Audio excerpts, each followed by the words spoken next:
morning and welcome back to my mini vlog.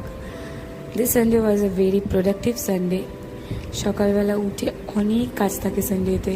Saturday Sunday আমি যেন time ধরেই রাখতে পারি না, কোথা দিয়ে যেন শেষ হয়ে যায়। সানডেতে যেহেতু ভালো রোদ উঠেছিল, এখন যখন তখন রোদ আর বৃষ্টি হচ্ছে, তাই আগেই হলো ভেজা কাপড়গুলো মেলে দিয়েছিলাম। তারপরে কাজ করতে করতে কখন যে সময় কেটে যায় সারাদিন আমি বুঝতেই পারি না।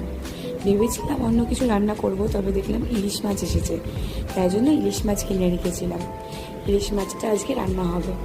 এরপরে পিকুকে খাইয়ে দাইয়ে আমি নিজেও তার সাথে ব্রেকফাস্ট করে নিয়েছিলাম। তারপরে ওকে আবার ঘুম পাড়াতে হবে। ও সকালে একটা ন্যাপ নেয়, ছোট্ট ন্যাপ।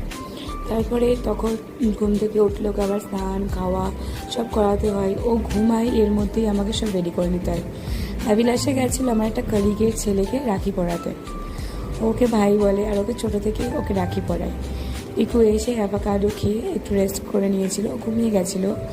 ইতিমধ্যে আমি রান্নাবান্না সব সেরে ফেলেছি। এখানে হয়েছে ইলিশ মাছের টক, আর পিকুর জন্য হয়েছে খিচুড়ি। ও যেহেতু ছোটো, ওকে আমি মাংসটা সিদ্ধ করে দিই, বাট মাছটা এত মানে রিচ মাছ আমি এখন ওকে দিই না, অল্প অল্প টেস্ট করাই। এত প্রোডাক্টিভ এই সানডেটা ছিল, তার কারণ এই দিনকে আমার ঘরও ঝাড়া হয়েছিল।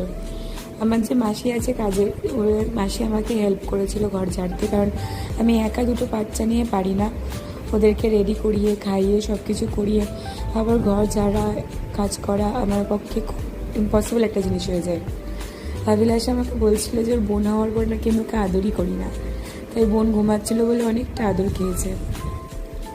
এরপরে অভিলাষা গেছিলো ওর নাচের ক্লাসে। ও অন্য জায়গায় আগে নাচ শিখতে, এখন নিউলি এখানে জয়েন করলো। এরপরে আমরা গেছিলাম মোড় বাজারে। আমি ওখান থেকে কিছু জিনিস কেনার বাকি ছিল, আর অভিলাষা আসার সময় খুব দই ফুচকা খেতে চাইছিল, যদিও ও খেতে পারিনি। পরে এই যে ভুট্টাটা কিনে খেয়েছে। এরপরে পিকুকে পিক আপ করে ওর ঠাকুর কাছ থেকে আমি আমার বাড়ি চলে এসেছিলাম। এই যে এত দুষ্টু, 1 মিনিট স্থির হয় না, উঠতে পারবে না, পড়ে যাবে, কিন্তু একটু পরেই দেখো কোনো কান্না নেই ওর, সুন্দর আস্তে আস্তে আবার চলে আসছে। তারপরে রাত্রিবেলা ওকে খাইয়ে দাইয়ে ঘুম পাড়িয়ে ঘরের অনেকটা কাজ ছিল, ঘর পুরো ছড়ানো ছিল, সেগুলোকে পুরো গুছিয়ে সব কিছু পরিষ্কার করে আমি রাত 11:30টার সময় ডিনার করে ফাইনালি ঘুমাতে যেতে পেরেছি।